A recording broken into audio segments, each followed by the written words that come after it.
Hello friends, welcome back to Koti point. Student, C plus plus की series में previous video में हमने cover किया था टाइप्स ऑफ रिकर्जन, जिसमें हमने direct recursion, tail recursion, non tail recursion को थ्योरेटिकल और प्रैक्टिकल दोनों अप्रोच में कवर किया था। आज हम इस वीडियो में इनडायरेक्ट रिकर्जन को कवर करेंगे, जो प्रीवियस वीडियो में रह गया। चलिए स्टार्ट करते हैं indirect recursion. Student, indirect recursion में जो रिकर्सिव कॉल होती है, एक फंक्शन डायरेक्ट अपने आप को कॉल नहीं करता।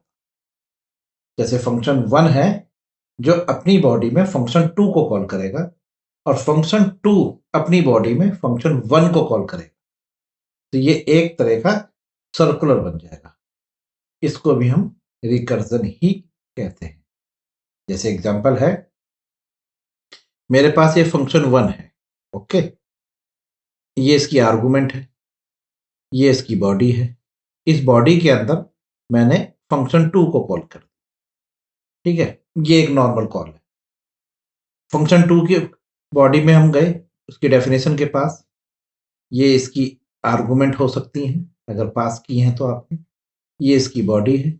अब इस बॉडी के अंदर मैंने फंक्शन 1 को दोबारा कॉल कर, तो देखिए फंक्शन 2 पर अब यहां गए, फंक्शन 1 दोबारा कॉल हो गया, तो एक तरह की आइट्रेशन बन रही है ना, ये भी तो एक रिकर्सिव बन गई।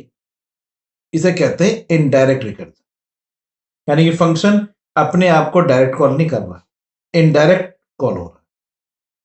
तो ये डायरेक्ट इनडायरेक्ट रिकर्जन कहलाता है। चलिए एग्जांपल है, मुझे 5 का फैक्टोरियल गेट करना है।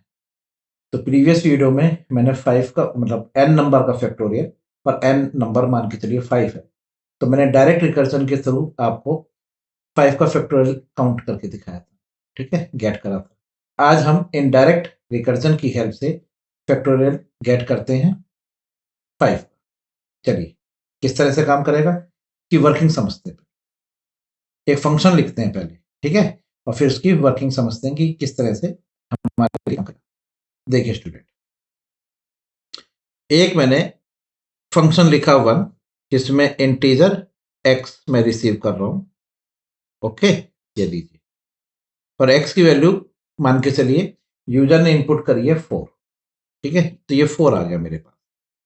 फंक्शन 1 में रिसीव हुआ 4, यानी कि मेन जो मेरा मेन मेथड है, मेन फंक्शन जो है, वहां से फंक्शन 1 को कॉल किया गया है और उसमें आर्गुमेंट पास की गई है 4।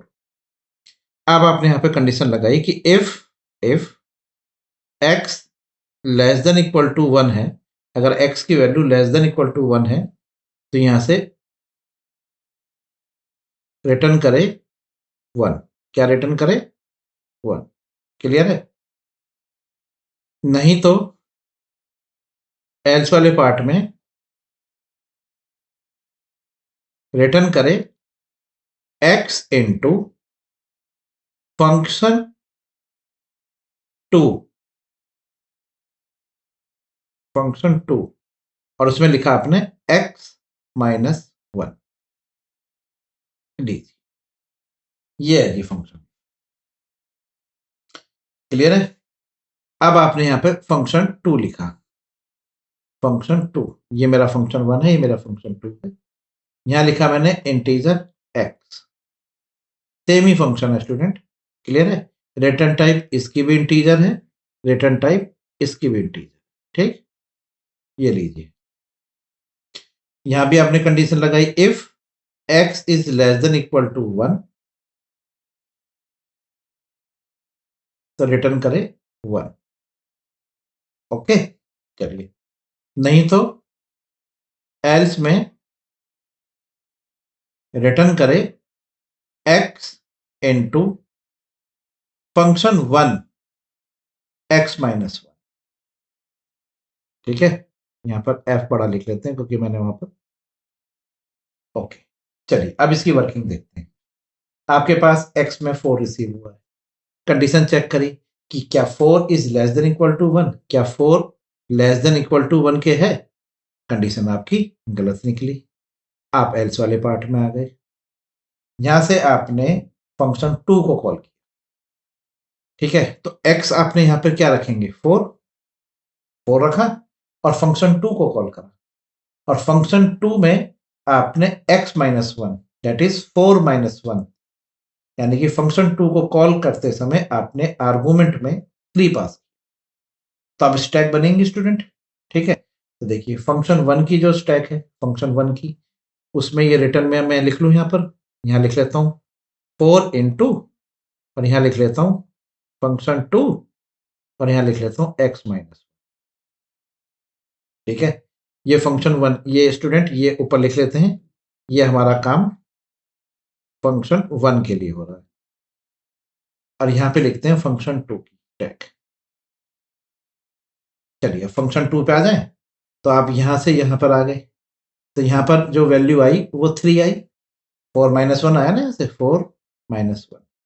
अब इस फंक्शन की रिटर्न टाइप यहाँ पे आएगी, देखिए लिखा ना रिटर्न। ठीक, जब ये रिटर्न करेगा तो रिटर्न यहाँ आएगी और उसकी मल्टीप्लाई फिर हम 4 से करेंगे जो रिटर्न में फंक्शन 2 करेगा, वापिस आइए। अब यहाँ चेक करिए फंक्शन 2 में क्या 3 इज लेस देन 1, क्या 3 इज लेस देन 1, फॉल्स, ये गलत निकला। आप एल्स वाले पार्ट में आ जाइए, एल्स वाले पार्ट में आपने यहाँ पे लिखा 3 इंटू इंटू फंक्शन 1 को कॉल किया, तो यानी कि फंक्शन 2 में मैं यहाँ लिख लेता हूँ 3 इंटू फंक्शन 1 और यहाँ लिखता हूँ x माइनस 1।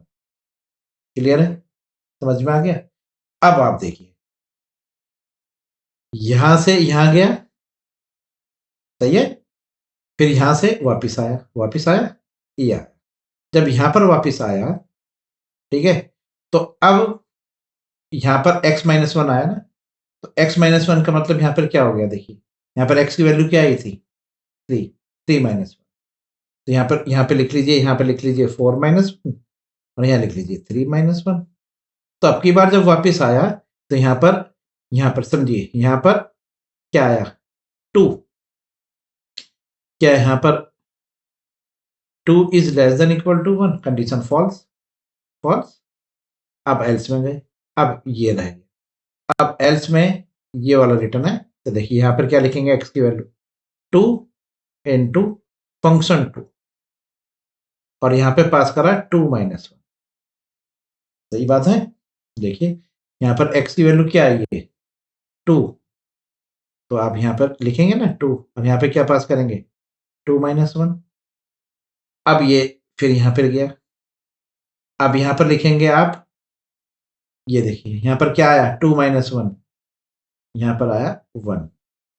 अब चेक करिए 1 is less than equal to 1, condition true है, तो यहाँ से रिटर्न होकर आएगा 1।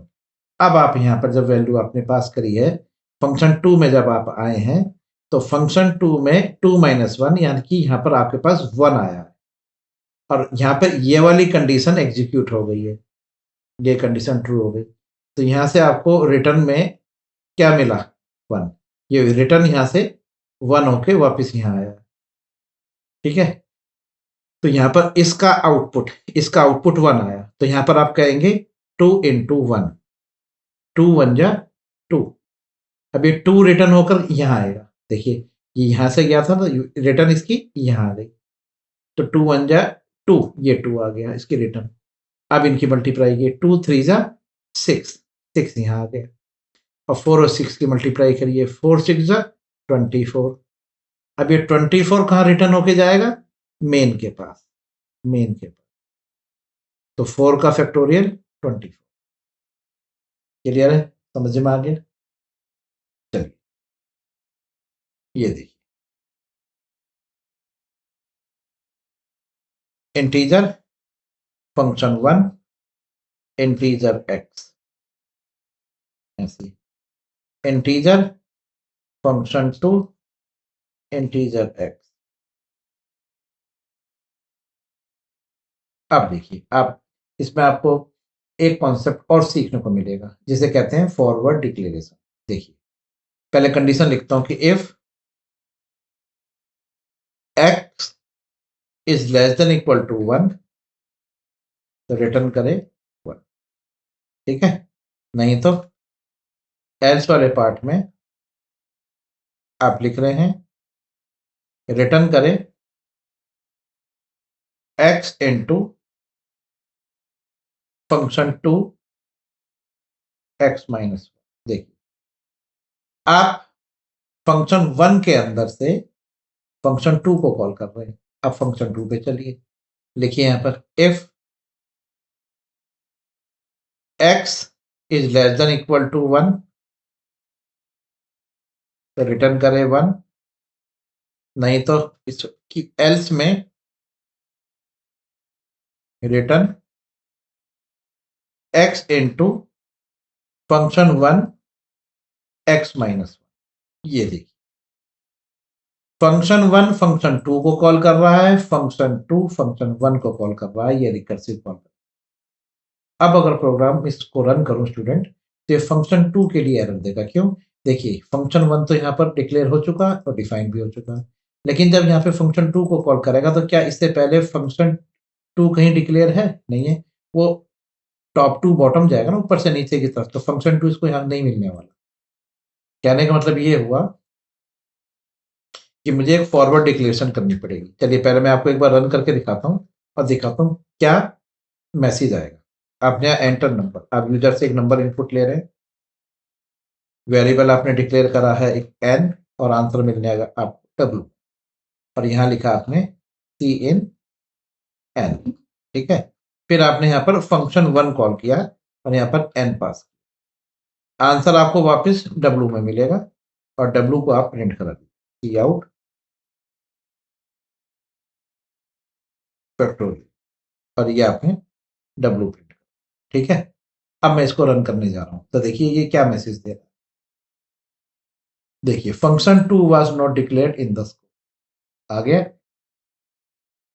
ये देखिए फंक्शन 2 तो है ही, यहाँ आपने बाद में डिक्लेयर करा है ना, इससे पहले आप यूज कर रहे हो तो एरर आएगी ना। तो देखो इसे कहते हैं फॉरवर्ड डिक्लेरेशन। आप यहाँ लिखिए इन फंक्शन 2, ये आपने डिक्लेयर करके छोड़ दिया।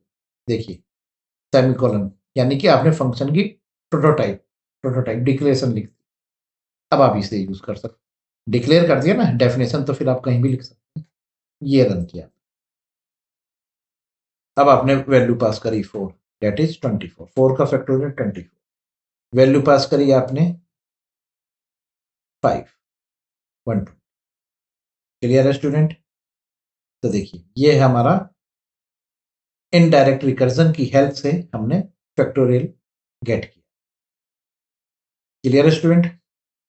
प्रोग्राम को एक बार खुद से जरूर डेवलप करके देखिए, अगर लॉजिक में कोई दिक्कत आए तो वीडियो को एक बार रिवर्स करके दोबारा चेक।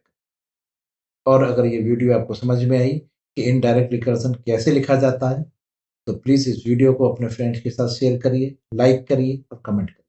और अगर हमारे चैनल पर नए हैं तो हमारे चैनल को सब्सक्राइब। इस वीडियो में इतना ही, नेक्स्ट वीडियो में हम कवर करेंगे रिकर्सन के और program. Thank you very much, तब तक के लिए